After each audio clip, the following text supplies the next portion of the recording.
While it is true that many men in Middle-earth were ever of good and noble heart, the same cannot be said for them all.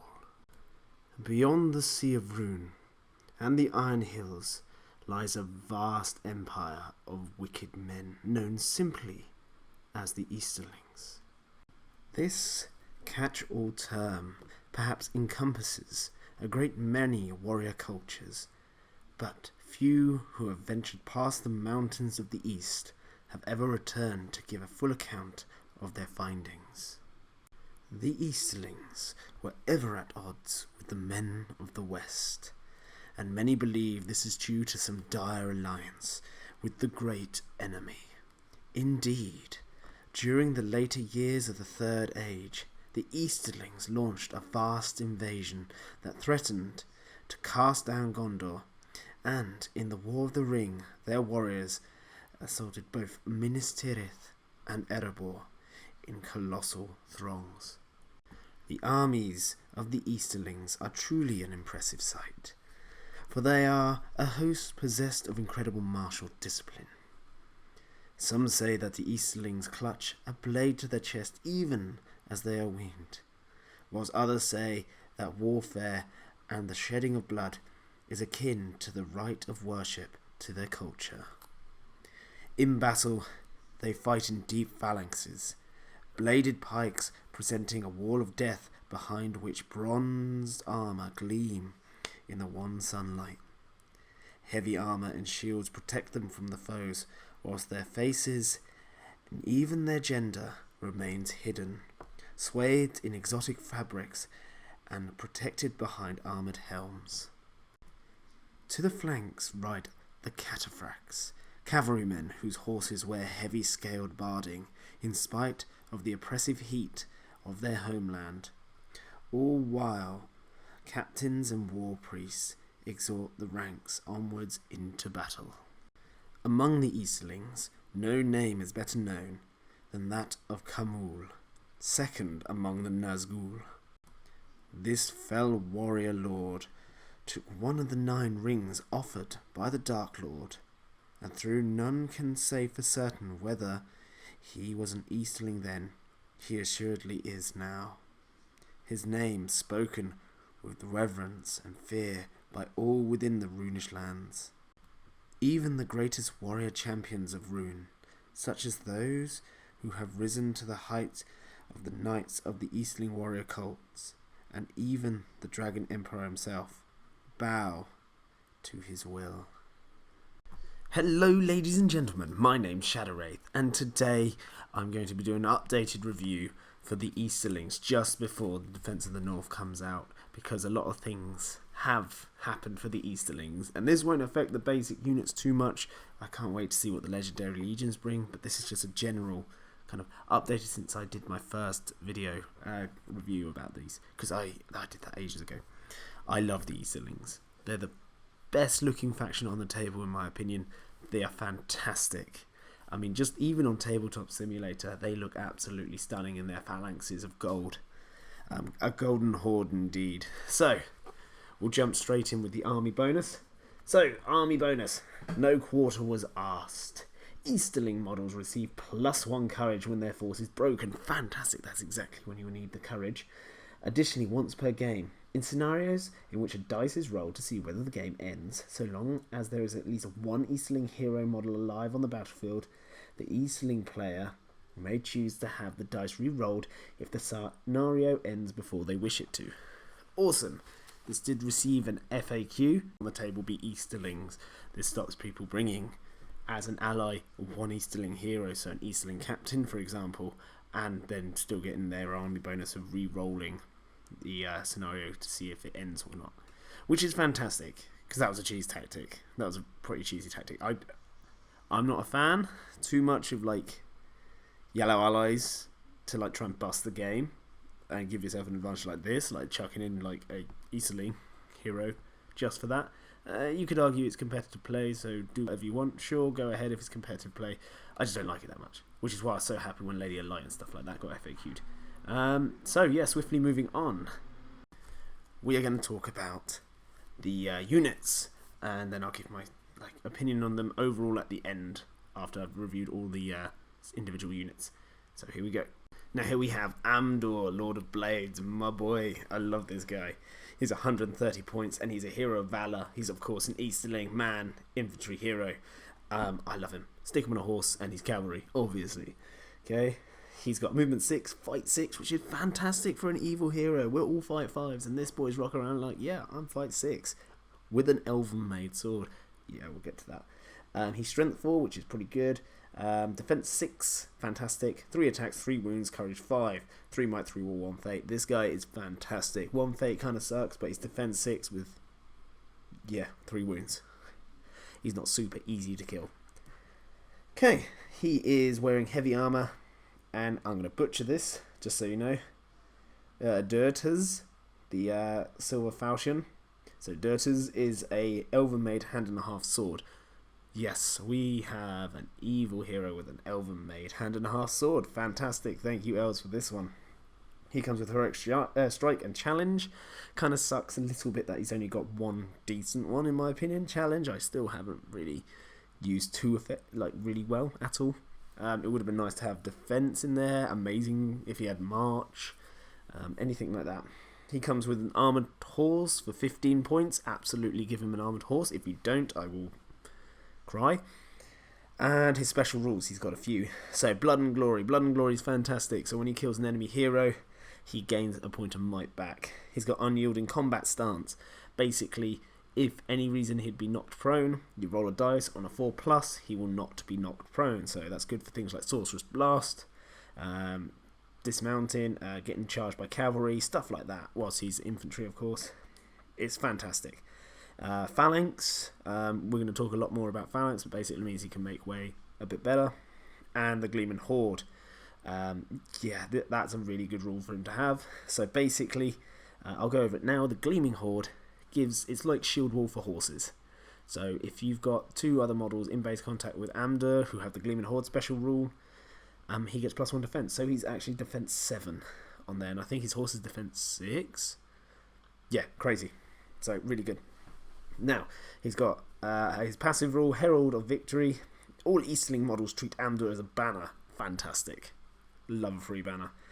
Should Amdûr kill the enemy leader in combat, the range of this banner is increased to 6 inches. I love that. That's thematic as hell. It's fantastic. It reminds me of fantasy battles where you challenge the enemy's leader, you take them out, and then everyone's like inspired by your leader. It's like Achilles and Troy, you know. Go on, Troy. I know he's Achilles and not technically the leader, but you know, that duel, and it's kind of like an honor-bound duel. And if he beats them, all his men are now inspired. Oh, the more I talk about Easterlings, the more I like him. Then he's got Lord of Blades. Love this one. Whenever an enemy model in combat with Amdûr declares a heroic strike, Amdûr may immediately declare the same heroic action for free. If he has already declared any other kind of heroic action, he may change his choice, but he does not regain his might point that he's expended. That is fine. I can live with spending that might point because that's fantastic. If you make a mistake, basically you can change your mind if they go, oh, by the way, you didn't realise that model had strike, so you don't think about striking. You know, he's like fight 5. You go, yeah, cool. Oh, I don't know, heroic combat. And then he goes, I strike. You'd be like, oh no. Well, I'll copy it for free. But basically, you're just swapping them out. It's even better when they have to call it first, and you go into a fight with, I don't know, name a hero, and they go, well, yeah, I'm going to strike because you've got an elven made weapon. It's like, oh, cool, I'll do it for free. Fantastic rule. Love Amdûr. Must bring, I think, at the moment for an Easterling army, I would say, it's just so good having a fight 6 elven made hero. Up next, of course, is the Dragon Knight, an Easterling Dragon Knight. Again, love this hero. 65 points, so pretty cheap. What do you get for 65 points? Well, you get, obviously, an Easterling man, infantry hero, and he's a minor hero. That's kind of sucky, but we can get over that. He's got movement 6, fight 5. It's not bad. Basically, I think a better captain. Yeah, definitely a better captain, because he is strength 4, defense 6. He is 3 attacks. Awesome. He's got 2 wounds, courage 4. He's got 2 might, no will, no fate though. So he will go down if you're not very careful with him. He's got heavy armor and 2 swords. Comes with heroic strike. Boom. Cheap strike in your list. That's amazing. It's relatively cheap anyway. captain, like slightly more than captain points for heroic strike. It's awesome. And you can give this bad boy an armoured horse 15 points. Yeah, give him an armoured horse, because this guy charging is insane. Okay? Absolutely insane. Because he's then rolling 4 attack. Yeah, you get the picture. You're what, 65 points? 80 points for a killing machine. I love him. The other reason he's so fantastic is because he's got blood and glory like Amdûr. He's got unyielding combat stance. He's got phalanx and gleaming horde. Oh, disgusting. I love it. So he can go up to defense 7 in gleaming horde mode. Shield of Blades, the Dragon Knight can use the shielding whilst armed with 2 swords. That's awesome. So if you do find yourself in a sticky situation where this little poppet is surrounded by like Numenorians or something, who knows, something that might kill him, you can decide to shield and you're rolling 6 dice. Ah, I love it. And it's really versatile. You can go killing mode or shielding mode. And then Knights of the Dragon Cult. Dragon Knights may only include Easterling models with the Black Dragon upgrade within their warband, so a slight restriction there. But it's better than the last edition, trust me. So, yeah, I'll talk about that upgrade in a minute when we get to them. Yeah, I can't rave about this guy enough. I think they're fantastic. I definitely am going to have one in my list, at least. I know a lot of people run 2. But yeah, so, moving on. Then we have the Easterling Captain, the unsung heroes of Middle-earth, the Captains. I love them. So yeah, 50 points. Solid choice. They're your march in your army, okay? They're Hero of Fortitude, Man, Easterling, Infantry, Hero. Okay? They are Movement 6, Fight 4. Boo. Should not be 5-4. I think they should be 5-5, but never mind. I know it's one above the normal standard warrior, but it's my opinion. They're Easterlings, come on. He's got 4+ shoot value in case you want to give him a bow, which you can. Strength 4, Defense 6, 2 attacks, 2 wounds, Courage 4, 2-1-1. He's a captain. Comes with heavy armour and an Easterling glaive, which is a 1.5 axe. That's not bad, actually. I quite like that. I quite like the glaive. It's pretty solid having a captain model with 2 attacks, having the option to have +1 to wound. And it comes built in, so yeah, you can't argue with that. It comes with Heroic March, because he's a captain, and you can swap his glaive for an armoured horse and a sword for 10 points. That's really good. That's really, really good. Good option to do. Okay, if you're running Dragon Knights, you probably don't need it anyway. I like this guy either leading my shield, my phalanxes, or running around on a horse. So it's your choice how you put him, but having a bit more killing power in the front line, because Eastlings lack +1 to wound, having him in there, adding his 2 extra attacks, well, an extra attack instead of a normal dude. On top of that, having the option to go 2-handing is fantastic, and it's an axe, so he can pop himself up to just strength 5, +1 to wound if he piercing strike 2 hands. You can give him a shield as well, to make him defense 7. Yes, give him a shield, okay? The way I'd load him out, if he's running a phalanx, shield, 2-handed glaive, because you can use the shield and the glaive normally, and then if you think you're going to win, or you're in a good opportunity to 2-hand, you'll lose the defense because you're 2-handing, but you get the +1 to wound. And you can still piercing strike anyway, so there you go. He's got special rules. Phalanx, fantastic. I'll read out what Phalanx does properly when we get to that page. And the Gleaming Horde in case you put him on a horse. Awesome. Yeah, he's a captain. I think not a bad shout. Yeah, I've got 2 coming, so definitely going to have captains. Moving on. And here we have the Easterling War Priest. Cool model. Okay, very cool model. 60 points for this guy. He's a Man, Eastling, Infantry Hero, Hero of Fortitude. So he's a caster that can bring 12 dudes, which is pretty good because most shamans and that are I think they're minor hero usually. Correct me if I'm wrong, but I think they are. But yeah, so you can bring this guy, and I quite like him. He's not a fighter. He's a lover, not a fighter, because he's movement 6, fight 3, 4+ shoot value, strength 3, defense 5, 1 attack, 2 wins, courage 4, 1 might, 3 will, 1 fate. Cool, he's a caster. He's got heavy armor and Easterling battle stave, which can be used as a spear or 2-handed axe. Awesome versatility, love it. So he can sit behind, and if he does get stuck in and you've got a few buddies with him, he can 2-hand if you need to crack through that hard nut. Heroic channeling, awesome. He's got the options for an armored horse for 15 points.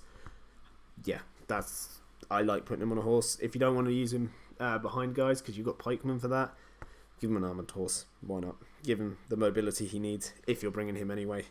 But you might not be bringing him because, well, we'll talk about him later, but we've got some new options. His spells, he's got 6-inch range, 2+ to cast Blade Wrath, which you pick one model within 6 inches of him. It can be himself. And it makes him strength 6 for the turn. If you channel it, it makes him strength 10. So you can pop this on Amdûr and make him absolute mincing machine. Or you can put him on a Dragon Knight. I've seen that done. A Dragon Knight on the charge. You know you've got that charge, and then you can cast a spell on him if you want to just destroy. Yeah, I'd probably try and pop it on Amdûr because he's more likely to outfight heroes that you want a one-shot, but it's up to you. If you're going against something that's like fight 6 and hasn't got strike, you can put it on your Dragon Knight. Dragon Knight's got strike. You can make him strength 6 to 10. Awesome. Love it. And he's got Fury Easterlings, 6-inch range, 3+ class. So fearless bubble of 6 inches if you channel it, 6+ fate saves for all Easterling models within range. Not bad. Fury's always good. Fury's always good. That's it, yeah. So we'll talk about the next one, the new ones at the end. But yeah, that's it for him.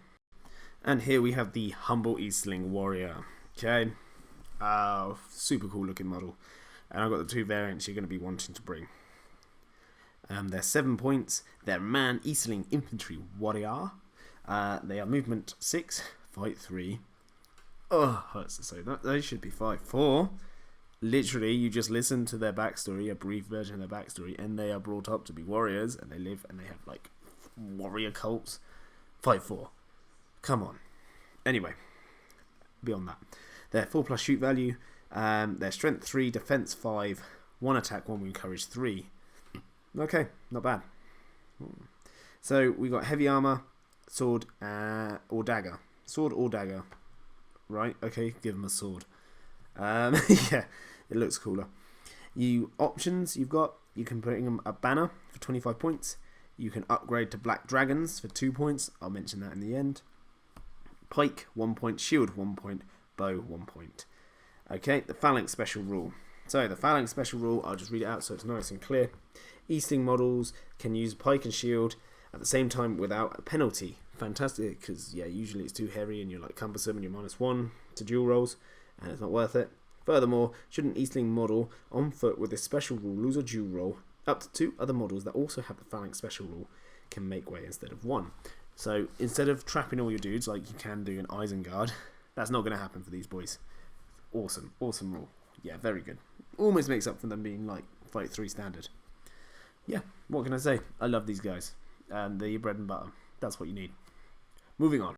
Here we have the Easterling Cataphract. So, they're 14 points. They're a Man, Easterling, Cavalry Warrior, yep. Same stats as an Easterling Warrior, they've just got an armoured horse, right? Okay, so move, fight 3, 4+ shoot, strength 3, defense 6. They're +1 defense because they come with a shield. There you go. 1 attack, 1 wound, courage 3. Cool, heavy armour, shield, sword, and armoured horse. They can have a banner for 25 points, a war drum, Easterlings, for 15 points, and they can be upgraded to Black Dragons. So a war drum, I'm going to say it right now, is a must-take in an Easterling army. If you have access to a war drum, bring it, especially if it covers your entire faction. Just Easterlings. That's nuts. So yeah, just saying, because usually it's like Mordor, Orc, Mordor, Uruk-hai. Yeah, these are just Easterlings. So it's very cool, very cool. Yeah, they've got Phalanx. That's pretty good. And the Gleaming Horde special rule. So, this model gains shield wall, special rule, whilst they remain mounted, even though they are not on foot. The +1 defense bonus applies to both the rider and the steed. Hero models with this special rule do not have a shield will still benefit from this rule. That's awesome. Absolutely awesome. I love that. So, yeah. Not much more to say about these, apart from one thing. You're going to make them Black Dragons, okay? So, what Black Dragons does, it gives them the fight value and courage value of 4. Okay? Awesome. Yeah, I love it. It's a bit expensive for 2 points because it bumps your warriors, like your Norwegian warriors, up from 7 points to 9 points. So 7, 8, 9, which I think is a bit... I think it's an oversight. I don't know. Correct me if I'm wrong. Because isn't 9 points the same points as a Rivendell elf? Who is fight 5, courage 5, defense 5, strength 3, 3+ shoot value, 1 attack, 1 wound. Yeah, just saying. I mean, unless they think phalanx is a massive bonus, I think the points are a bit wonky there. Maybe elves are too cheap, or maybe these guys are a tad bit expensive. Who knows? But yeah, one thing I'm going to say though is definitely always put it on your Easterling cataphracts. It is 100% worth it all the time. I'll talk about competitive play in a second. So here we have the 𝐑𝐞𝐜𝐿 acolyte. So one of the newer models coming out with Defense in the North. It hasn't dropped yet. As soon as it does, I will be doing a Defense in the North review, which will cover all the Easterling facts in it. So awesome. We've got an 11-point model here. 11 points. It's not too bad. It's not too cheap. Let's just say that. So they're man, Easterling, infantry, warrior. They are movement 6, fight 4, 4+ shoot value, strength 3. I mean, they're swole boys, but they're only strength 3 still. Defense 4, so they're the squishiest things in your army. 2 attacks each, which is awesome. 1 wound, courage 4, awesome. They've got armor, throwing daggers, and if anyone's played with throwing weapons, you know how powerful that is. And 2 swords. They've got the unyielding combat stance special rule, and a model with this. They have supreme agility. Sorry, a model with this special rule gains a bonus of +2 to jump, leap, and climb tests. Additionally, a model with this special rule will automatically pass all the in the way tests to strike a model that is defending a barrier or doorway. I use barriers and doorways quite a lot in my games. It's a fantastic rule. To ignore it, it's absolutely fantastic.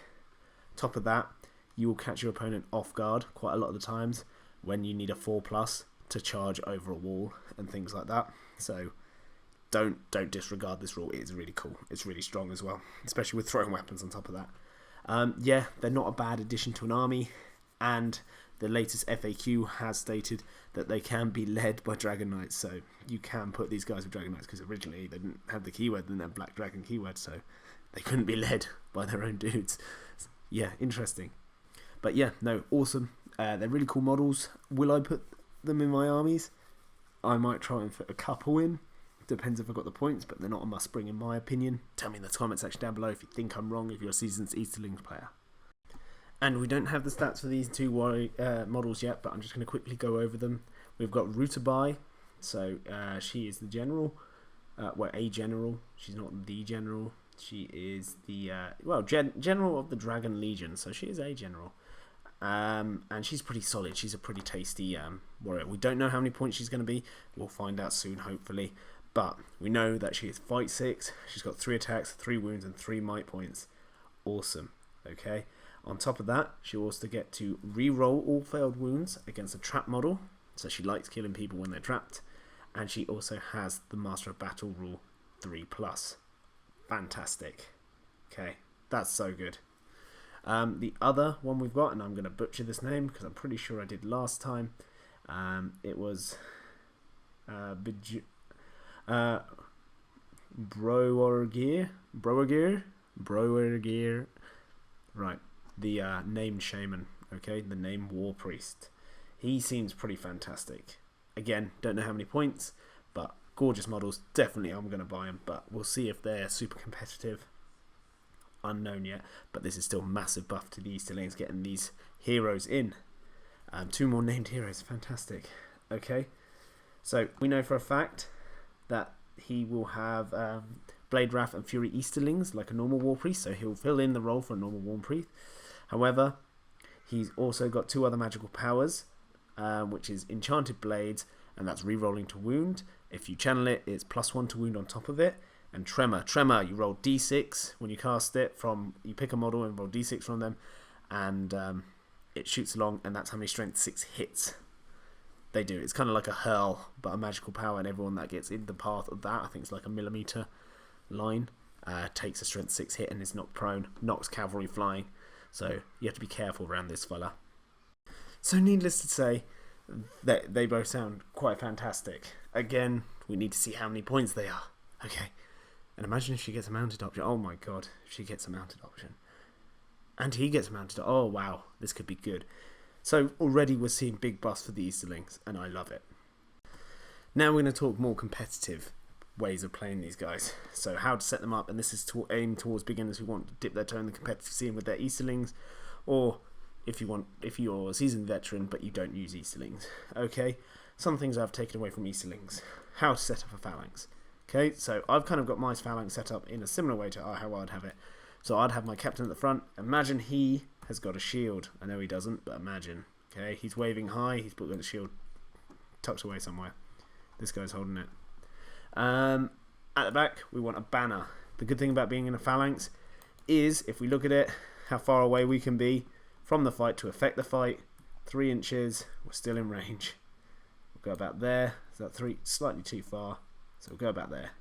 Boom, 3 inches, 3 inches. We are almost 6 inches, we're about 6 inches away from the actual fight. That's how safe our banner is. But we are affecting the fight because of how a phalanx works. These guys are supporting these guys who are supporting these guys. So we're rolling 3 dice per fight. 1, 2, 3. 1, 2, 3. And 1, 2, 3.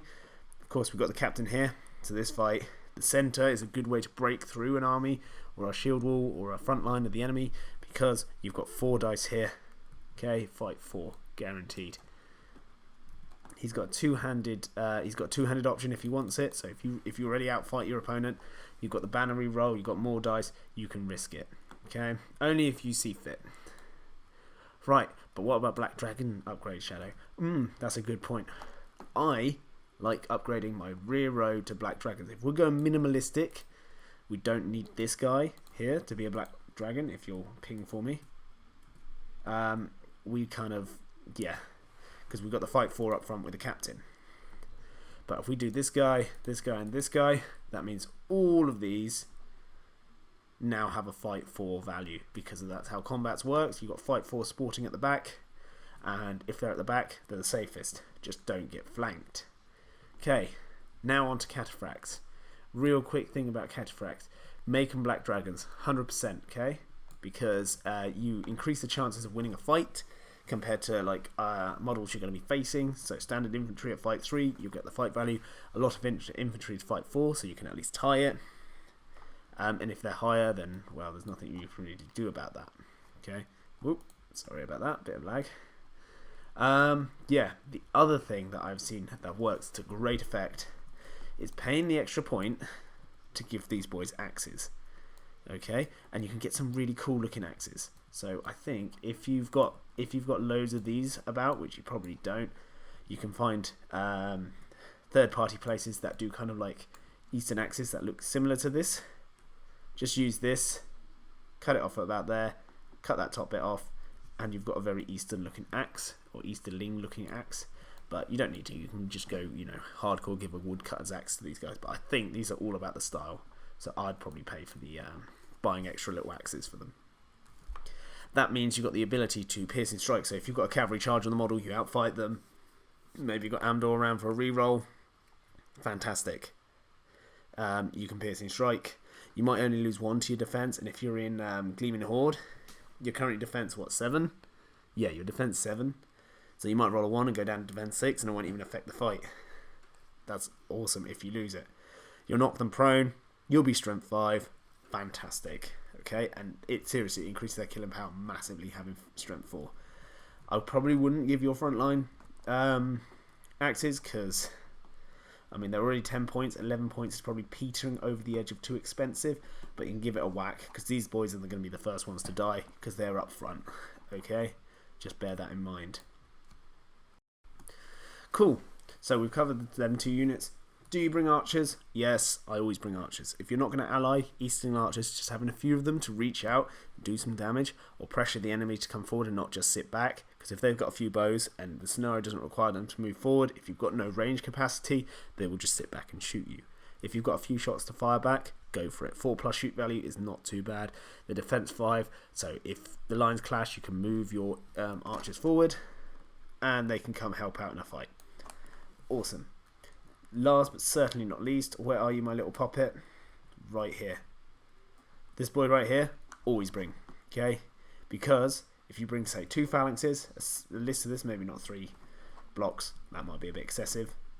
All we have to do is stick him at the back here, and he's got a 12-inch range of free heroic march, basically.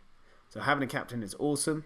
You can have heroic march, but that means these are all now 9-inch move. So they're going up to here. Yeah, there we go.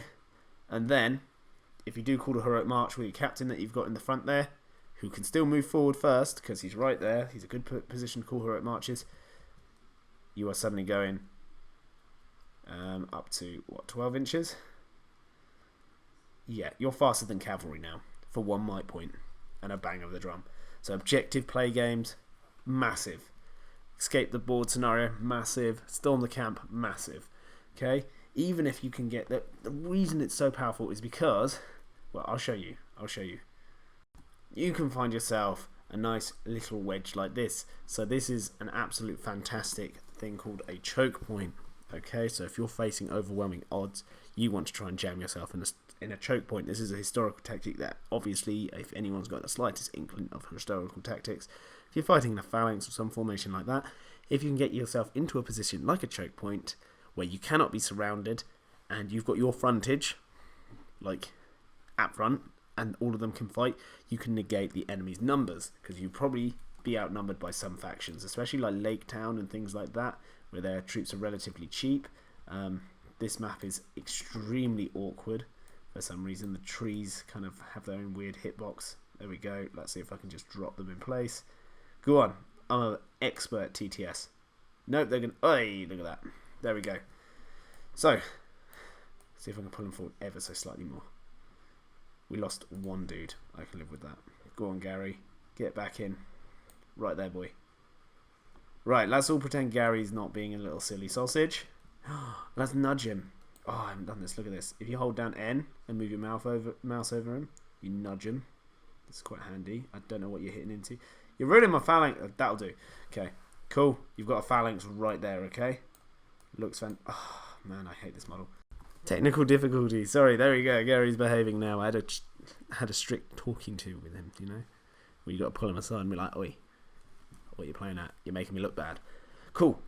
There we are. Okay, so now we can have units over here. We can have our other pipe block here or something like that, or our cataphracts. Okay, we'll go over them in a second. But now, if we just ignore that massive gap there, they can't flank us. They can start climbing this and stuff like that, but it's going to take them probably 1, 2, 3, 4 turns to do that. Maybe 3 minimum, unless they roll 6s like a madman. But they usually don't. So that delays them, and they'll probably engage. If they don't engage you, you can just push forward and attack them. It's all good. But this is a fantastic position for Easterlings. This is a choke point, and it's all about not getting flanked in your phalanxes, because if you get flanked in the phalanx, it's not good for you. There we are, cataphracts. Okay, so the other way to protect your flanks is with your cavalry. So what you can do is you either screen your flanks with your cavalry, who have the movement, stop it, or you can bait your enemy. So if you leave the cataphracts just there, and you've got, say this is bad guy number 73 or something, okay, and he's going to go, oh, look at that, yummy, yummy, I'm going to flank this phalanx, who I'm already in combat with, okay, let's do it, boys, and they charge, if this is going to let me, come on, this map is dumb, they're going to charge in, I'll probably give them way too many numbers, let's say, there you go, you can have 3, you can bait them in to getting charged by cavalry. You've still got fight 4 there. The only downside is the poor little sausage right here is going to have a rough time of it. Okay, so this guy, his one job, guess what, is to shield. So yeah, and that usually means, depending on who you're fighting, you will probably pop these guys. You might lose this guy and they will back off, but you still got the fight 4 here. You've got 3 attacks, you've got the captain, boom. And if you want the captain, if you really don't want this guy to die, you could heroic combat with the captain, kill that dude, charge in, and now you don't have to shield. You can fight with your captain. Awesome, there we go. Your cavalry is heavy cavalry, probably the heaviest cavalry in the game, purely because of how high their defense can go. Okay, which makes them fantastic at shooting off and grabbing objectives and not dying to piddly shots. Okay. Defense 7 is awesome, absolutely awesome against Strength 2 bows, because you suddenly get wounded on 6s by 4s instead of just 6s. So yeah, these guys are good. These guys are good, but you want to kind of keep them in a V formation, and that way they're all touching the base of another model. Obviously on TTS it's a lot harder doing than it is to do in real life, but we'll just do that best we can. And you want that kind of like V formation, like a fidget spinner, okay, similar looking kind of thing. And it depends how many cav you're going to bring. If you're going to clump them all together, good way of doing it is if I put these in a straight line, boom, and now we've got an awesome looking spearhead. I love that. It's an arrow formation. As long as you keep that arrow formation, you should be in base contact with 2 other models at all times, and you're good to go. Because even if this guy dies, sorry buddy, you're in base contact with you're in base contact with him, him, him. He's in base contact with him, him. You get the idea. But I'd probably try and rejig it from that point into maybe something looking a bit different. If you're ever down to 4, an awkward number, because if one of these dies, you're probably going to lose shield wall for everyone. You want them then move into what's called a diamond formation, which looks like that. That's another way to do it. And that way, if he dies, who's up front, you won't lose it. Yeah, I quite like the look of diamond formations. Not as good as an arrow, but you know, beggars can't be choosers. One last little thing I'm going to say before I go to my conclusion and talk about the buffs of Easterlings and why I think they are buffed already without seeing the book, is the captain. The lowly captain is the perfect model for leading a pike block, because if you look at it, ignore the archers. Let's see if we can chin these boys off. Ignore all this. We'll try and I'll chin it off later. It doesn't matter. Just focus on this. Okay, that is a legal warband, and that is the perfect pike block in my opinion. So you've got 11 blokes, so that'd be 3 shield guys up front, and then we've got 4 pikemen with shields, and we've got 4 pikemen with shields with black dragon upgrades. 3 if you don't want the one behind the captain to have the upgrade, but he can be an insurance policy. And then we've got 1 Easterling at the back with a banner. Okay, perfect, absolutely perfect. It's really good for low point games because that's a perfect warband as far as I'm concerned. Okay, your other warbands, you can have Amdûr running around with cataphracts most likely, and a war drum with him. If you've got dragon knights, they're going to be leading probably cataphracts as well. So this guy's fantastic, absolutely fantastic. You can put a dragon knight on foot up front here. The reason I like putting the captain up there is because A, he's got piercing strike built in with his two-handed axe thing, hand and a half axe, and he has march. So if you are out of range of the drum, you can still be super zippy. If you are in range of the drum and you need to get somewhere now, this guy can do it. There you go. Fantastic. Final closing thoughts, okay? Conclusion and why I think Easterlings are already getting a massive buff. So, my conclusion on the Easterlings is that they are competitive. Okay, they do well. They're probably not the top tier at all at the moment, but that doesn't mean they can't win tournaments. They've got high defense, they've got good movability, and they've got weight of dice. Weight of dice, I mean, they've got the potential to throw a lot of dice in combats. And you can be fighting elves, okay, who are fight 5, 6. But if they're rolling 1, 2 dice to your 3, 4, you are more likely to roll higher. Sometimes you're even rolling 5 dice. So if you've got a captain, 2 pikes supporting him at fight 4, and then you've got a banner, that's an extra dice. If you've got a dragon knight up front supported by 2 pikes, you've got a fight 5 pike like segment. That's fantastic. Never underestimate that. And if for some reason you've lost Amdûr's horse, you can add him to a pike block, and suddenly you've got fight 6 with Elven Maid. Rolling, what, 5 dice? 6 if you count the banner reroll. Weight of dice is fantastic and very strong. They may be strength 3, but when you're rolling 3 dice per combat, you're probably going to get a 6. It's not bad. I think you've got like 50% chance of rolling a 6, because there's a 1 in 6 chance if you roll 6 dice. So it's a 1 in 12 chance if you roll half that amount. Does that make sense? Kind of? I don't know. You get what I mean. You get what I mean. It's not like a silly like statistic of rolling a 6. It's not like rolling 1 dice, okay, which is a 1 in 6 chance. Yeah, you got plenty of chance of rolling 6. Okay, if you're good at maths, tell me what the chances are. But yeah, I like them. I like them a lot. Okay, they've got maneuverability. They've got the cavalry. They've even got the ring wraith, who I'm going to talk about. Okay, So Khamûl is probably one of the best ring wraiths, okay, because he can do both. He can fight and he can cast magic. He's there to shut down the big heroes, and then he can get himself stuck in. Put that boy on a fell beast, and you're laughing. Khamûl on a fell beast is fantastic, and I forgot to go over his profile. Absolutely. So if you've left me a comment in the comment section down below, you are right. I did forget Khamûl. How dare I? I was saving the best till last, obviously. Okay. So just so you know what Khamûl does. He's 120 points like all the other wraiths. He's fight 5, strength 4, defense 8, attack 1, 1 wound, courage 6, 2 might, 12 will, 2 fate, so he's a bit lower on the will side than some of them. He's got heavy armor and sword, he can channel, he's got strike. So much strike in this army, it's insane. Okay, you can give him an armoured fell beast for 70 points. I don't think it's worth it, but it's up to you. He's got a normal fell beast for 50 points, that's what I'd pop him on. Armoured horse, minimum armoured horse for 15 points. Horse, I mean, what are you saving 5 points for? Give him an armoured horse. Harbinger of Evil, Terror, Will of Evil, Essence Leech. If Khamûl makes a strike against an enemy model, excuse me, I lost my voice for a second, which causes a wound, he instantly regains a single point of will spent early in the battle for each wound caused, unless the wound is saved by a point of fate or a similar special rule. It cannot bring him above 12 will, however. That's fantastic. It kind of negates him fighting, because as long as he kills, he gets that will back for being in combat. If he kills multiple, then it makes up for previous combats or spells cast. Fantastic rule. Additionally, Khamûl may spend a single point of will at the start of the fight phase before heroic actions are declared to increase either his fight value, strength, or attacks by 1 for the remainder of the fight phase. Note that if he's mounted, Khamûl will only ever increase his own fight strength or attacks, not those possessed by his mount.